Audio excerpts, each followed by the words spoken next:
Hello everyone, welcome to SwitchUp as we once again have a look at some of the games coming out for the Switch in this upcoming week. In terms of dates, we're going from the 1st of February up until the 7th, but we will look at some games that released without being in one of these videos, first of all before moving on to that week at hand. So which games are coming out for the Switch this week? Well, let's find out.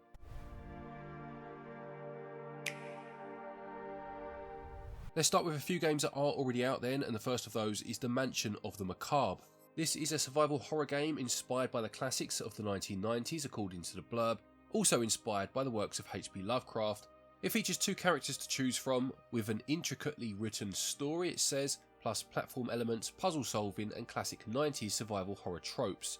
I haven't got a trailer here to watch, I've only got some screenshots, hopefully I found one for you to see, but judging by these screenshots it does very much look like Alone in the Dark. The character, his dresswear at least, looks very much like that. And the blurb goes on to mention Cthulhu amongst other Lovecraft related characters. This one is already out as I mentioned, and it sells for £12 or your regional equivalent. Also already out is Conquistadorio. It says you'll be exploring a mysterious world filled with challenges, puzzles and an epic story, where the conqueror, who has gone through many trials in his life, has decided to retire and become a hermit. However, fate throws him a new challenge in such a simple endeavour, as the tomb that he sleeps in has disappeared. You need to embark on a quest to find it and solve many mysteries along the way. It says that this is a non-verbal storytelling, no dialogue at all, only expressive animations of the characters and the surrounding environment, and I'm assuming it's a point and click game, it certainly looks like one. It does have a demo if you want to give it a try before you buy it, otherwise it sells for £17.99.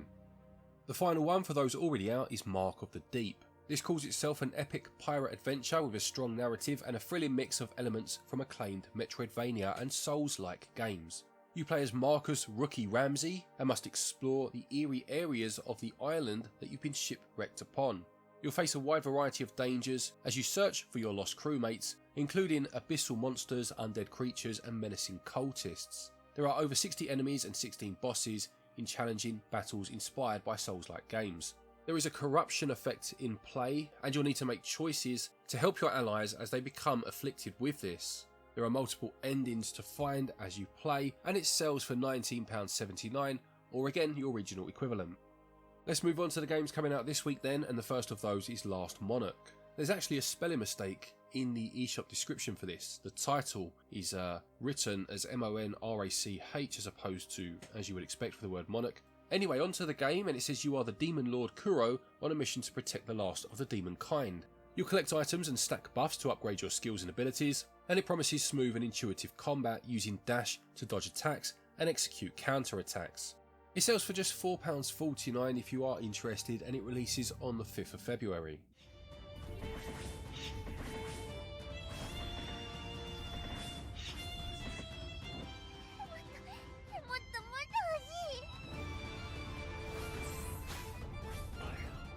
Next then we have Sid Meier's Civilization 7, albeit not the base edition, that's out next week. You have a deluxe edition and a founders edition. This is the latest edition in the long running franchise as you attempt to build the greatest empire the world has ever seen.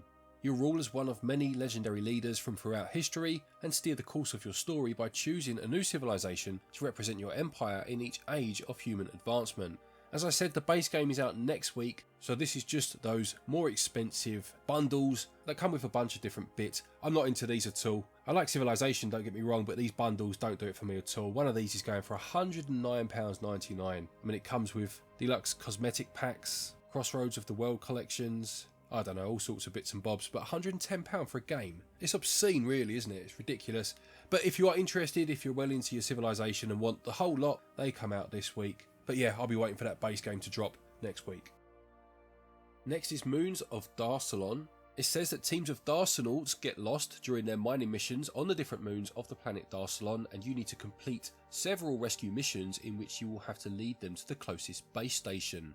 They will use their own AI to follow you and obey your commands, and on your way to the base you will have to protect them from dangers and enemies using your laser gun jetpack, as well as piloting ground and air vehicles, destroying terrain and even making new paths with the ground maker gun. Quite an interesting idea, so how I'm reading this is it's almost a mix between a 2D platformer and something like Lemmings almost, where you're needing to lead a group of helpless characters to a goal. I love the aesthetic as well, definitely goes for that 1950s look in terms of its cutscenes, but then has pre-rendered backgrounds by the looks of it, with some definite H.R. Geiger influence in there if I'm not mistaken. It will sell for £14.99 when it releases again on the 6th.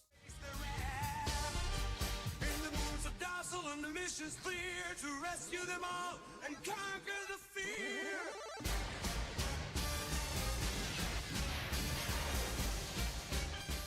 Then we have Big Helmet Heroes, which is a 3D beat-em-up combining combat and adventure. It says you'll be finding 29 adorable heroes hidden in fantastic kingdoms and choosing your favourites to save the princess. Each of the heroes has one of 4 formidable combat styles and possesses their own superpower, and you'll face hordes of goblins and formidable bosses using the environment to your advantage. There are a number of different levels to play through, and you can also play in local co-op, defeating enemies, strategizing together, and enjoying chaotic situations as you fight side by side with a friend, according to the blurb. Also out on the 6th of February, this one will sell for £21.99 or your regional equivalent.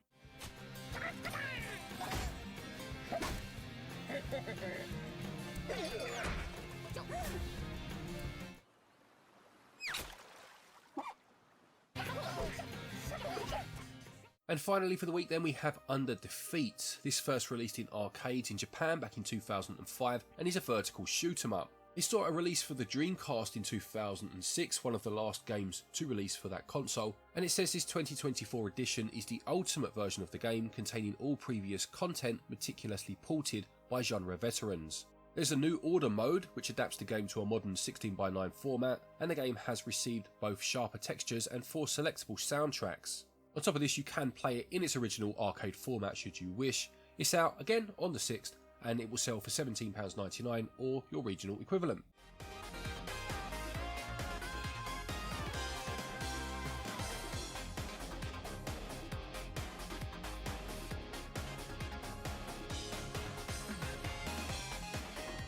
So there you have it, there's another week of Nintendo Switch releases. Do any of those games interest you? Will you be picking any of them up? Please do let me know in the comment section below. Apologies, I don't know if you can hear it, but I've had a bit of a cold this week, so yeah, voice is probably not quite right. Hope it hasn't affected your enjoyment of the video too much. And don't forget, if you are looking for eShop credit to pick any of these games up, you can use our website switchup.gg, and doing so will get you 5% off your purchase price back as cash back. If you're looking for something else to watch, but also Nintendo related, on my other channel, GB Bricks, I've just released a review of one of the new Mario Kart Lego sets, being the Donkey Kong DK Jumbo. I'll put a card to that in the top right hand corner. If you'd like to give that a watch, it'd be very much appreciated.